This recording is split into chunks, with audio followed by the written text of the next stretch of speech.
ఉద్యోగాలు ఇవ్వలేదు.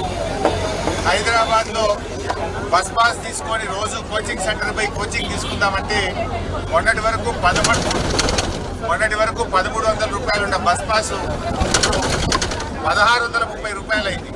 ఒక నిరుద్యోగ యువకుడి మీద 330 రూపాయల భారం రేవంత్ రెడ్డి ప్రభుత్వం వేసింది. ఆడోళ్ళకు ఫ్రీ అంటివి, మగపిల్లల దగ్గర డబ్బులు వసూలు చేస్తేవి. ఇవాళ ఒక పేద ప్రైవేట్ కంపెనీలో ఒక అవుట్ సోర్సింగ్ ఉద్యోగి ఒక్కొక్క రోజు టికెట్ మీద 10 నుంచి 20 రూపాయలు పెంచాం.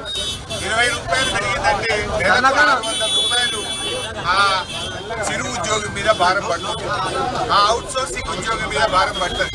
అంటే ఆర్టీసీ బస్సుల్లో ప్రయాణం చేసేటువంటి నిరుద్యోగులు కానీ చిరు ఉద్యోగులు కానీ ప్రైవేట్ కంపెనీల్లో పనిచేసే వాళ్ళ మీద నెలకు 300 నుంచి 600 రూపాయల భారం వేసిండు రేవంత్ రెడ్డి. ఇప్పుడు ఈ తమ్ముడు ఉమేష్ మీద 300 రూపాయల భారం పడ్డది. నిరుద్యోగ యువకులకు నువ్వు ఏం చెప్పినావు? ఆ రోజు ఉద్యోగం వచ్చేదాకా నెలకు 4000 గుర్తిస్తాను ప్రజల మీద రేవంత్ రెడ్డి గారు వేశారు. కేసీఆర్ గారు ప్రభుత్వం ఉన్నప్పుడు సంవత్సరానికి 1500 కోట్లు ఇచ్చాం, 1500 కోట్లు ఇచ్చాం. ఈయన మహాలక్ష్మి అని చెప్పినాడు. కనీసం మహాలక్ష్మి డబ్బులు కూడా ఇవాళ రేవంత్ రెడ్డి గారు ఆర్టీసీకి ఇవ్వకపోవడం వల్ల పాపం ఈ కండక్టర్లకు డ్రైవర్లకు రావాల్సిన పిఆర్సీ ఏరియర్స్ రావడం లేదు, పిఆర్సీ రావడం లేదు. ఆర్టీసీ ప్రైవేట్ పరం అవుతుంది. ఇప్పుడు ఈ కండక్టర్ పరిస్థితి రేపు ఏమైతుంది? ఎలక్ట్రిక్ బస్ వస్తే ఈమెను ఏ వరంగల్ జిల్లాకు నల్గొండ జిల్లాకు ట్రాన్స్ఫర్ చేస్తారు. ఈ అమ్మ పిల్లలు ఇక్కడ చదువుతూ ఉంటారు, భర్త ఇక్కడ పనిచేస్తాడు. రేపు ఈ కండక్టర్ పరిస్థితి ఏంటి? హైదరాబాద్ మొత్తం ప్రైవేట్ పరం చేసి ఎలక్ట్రిక్ బస్సులు పెట్టి ఆర్టీసీ బస్సులు లేకుండా చేసి హైదరాబాద్ లో పనిచేస్తున్న 12,000 డ్రైవర్ కండక్టర్లను ఇవాళ నిరాశ్రయులు చేసి హైదరాబాద్ నుంచి పంపే ప్రయత్నం చేస్తున్నావు.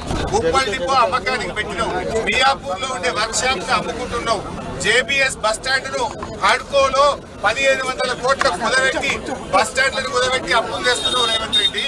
ఇవాళ ఆర్టీసీని ప్రైవేట్ పరం చేసి కుట్ర చేస్తున్నావు. పేద మధ్యతరగతి ప్రజల మీద భారం పెంచినావు. పెంచిన బస్ ఛార్జీలు వెంటనే దించాలని చెప్పి మేము డిమాండ్ చేస్తున్నాం. పెంచిన అదేవిధంగా బస్ పాసుల ధరలు కూడా దించాలని మేము ఈరోజు డిమాండ్ చేస్తా ఉన్నాం. టోల్ గేట్ల పేరు మీద ధరలు పెంచినావు, పండుగల పేరు మీద ధరలు పెంచినావు, రౌండ్ ఫిగర్ పేరు మీద ధరలు పెంచినావు, సిటీ బస్సుల్లో 50% ధరలు పెంచినావు. ఎన్నిసార్లు పెంచుతావు? నీ 20 నెలల్లో 5 సార్లు బస్ టికెట్లు పెంచి పేదల ఉసురు పోసుకుంటున్నావు. ఆడోళ్ళకు ఫ్రీ అన్నో మగోళ్ళ దగ్గర డబ్బులు వసూలు చేస్తున్నావు.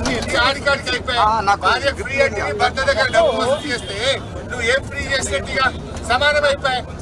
ఇప్పటికైనా రేవంత్ రెడ్డి గారు పెంచిన ధరలు తగ్గించాలని, ఆర్టీసీ కార్మికులను ప్రభుత్వ ఉద్యోగులుగా గుర్తించాలి, ప్రభుత్వ ఉద్యోగులుగా ఆర్టీసీ కార్మికులను గుర్తించాలని మేము డిమాండ్ చేస్తూ ఈ రోజు ఈ నిరసన కార్యక్రమాన్ని చేపట్టాం. ఆర్టీసీ బస్ ఎక్కి ఆర్టీసీ ఎండీ ఆఫీస్ పోతాం.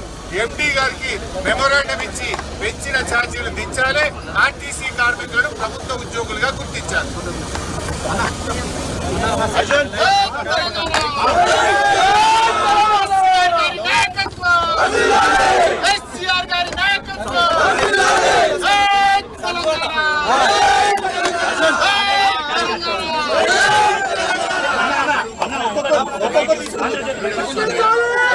సింగిల్ లో ఎట్లా పెడతాను అందరూ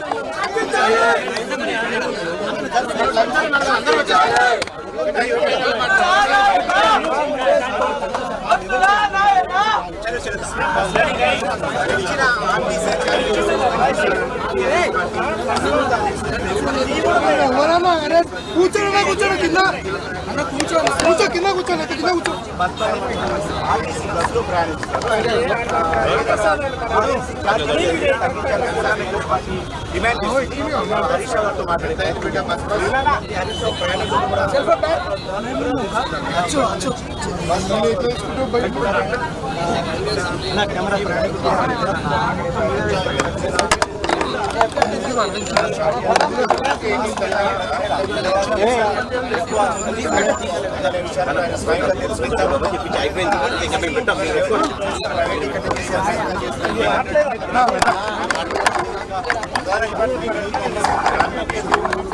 లోగో సింగిల్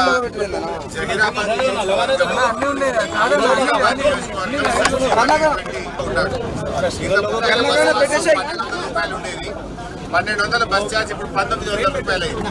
అంటే ఆ యువకుడి మీద 700 రూపాయలు భారం వేశారు. మహిళలకేమో ఫ్రీ అన్నాం, మగవాళ్ళకి డబ్బులు చేశారు. ఇప్పుడే నేను టికెట్ కొన్నాను. మెహదీపట్నం నుంచి ఆర్టీసీ ఎంపీ ఆఫీస్కు 30 రూపాయలు 40 రూపాయలు. ప్రతి బస్సులో ఏకంగా 50% పెంచేశాడు. రేవంత్ రెడ్డి ప్రభుత్వం ఇలా ఆర్టీసీని ప్రైవేట్ పరం చేసి కుట్ర చేస్తా ఉంది. ఆర్టీసీ మియాపూర్ డిపో, ఉప్పల్ డిపోను అమ్మకానికి పెట్టారు. ఆర్టీసీలో కార్గోను ఆర్టీసీ మియాపూర్ డిపో, ఉప్పల్ డిపోను అమ్మకానికి పెట్టారు. ఆర్టీసీలో కార్గోను ఇలా ప్రైవేట్ పరం చేస్తా ఉన్నారు. హైదరాబాద్ లో ఆర్టీసీ బస్సులు లేకుండా మొత్తం ప్రైవేట్ కంపెనీలకు, ఎలక్ట్రిక్ బస్సులకు అప్పచెప్పి ఆర్టీసీని ప్రైవేట్ పరం చేసి కుట్ర చేస్తా ఉన్నారు. ఆర్టీసీ ఆస్తుల్ని రేవంత్ రెడ్డి అమ్మకానికి పెడతా ఉన్నారు. ఇలా జూబ్లీ బస్ స్టాండ్ కూడబెట్టి 1500 కోట్ల రూపాయలు అప్పు తెచ్చారు రేవంత్ రెడ్డి గారు. ఇది మేము తీవ్రంగా ఖండిస్తా ఉన్నాం. పెంచిన బస్ ఛార్జీలు తగ్గించాలని, పేదల మీద భారం వేయొద్దని రేవంత్ రెడ్డి ప్రభుత్వాన్ని కోరుతూ ఆర్టీసీ బస్ ఎక్కి ఎండీ ఆఫీస్కి వెళ్తున్నాం.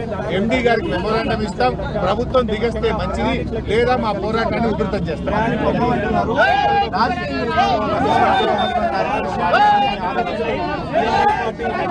రాజకీయమైంది పెంచిన ఛార్జీలు కనబడలేదా? ఇది పెంచింది కాదా? పెంచిన ఛార్జీలు దించండి. ఆడవాళ్ళకి ఫ్రీ అంటే మగవాళ్ళకి డబుల్ చేస్తుంది. నువ్వేం చేసినట్టు పండగ పేరు మీద డబుల్ టికెట్ వసూలు చేస్తుంది. ఇది చాలా దుర్మార్గం. పేదల మీద భారం వేయద్దు. తక్షణమే పెంచిన ఛార్జీలు దించాలి.